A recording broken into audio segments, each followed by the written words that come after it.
Hello, Besh. Mag-smile ka naman dyan.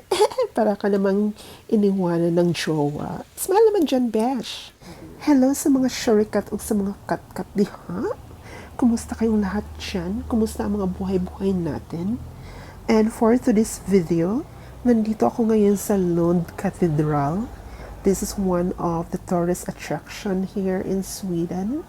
Napakaluma na niyang simbahan at napakaganda. Hindi na ako pumasok dito mga ka-shurikat kasi natatakot kasi ako. Nakapasok na kasi ako dati dito kasama ko si Afam.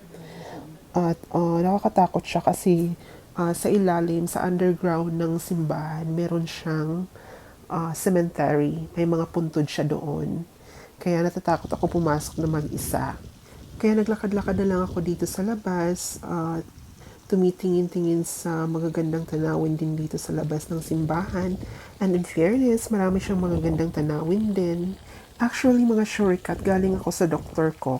Dumaan lang ako dito para mag-unwind saglit. Oh, ayan na naman, Besh. Mag-smile ka, Besh. Huwag kang mahiya sa camera. At nandito na ako ngayon sa likod ng church. And thank you for watching. And see you for my next video. Ingat tayong lahat.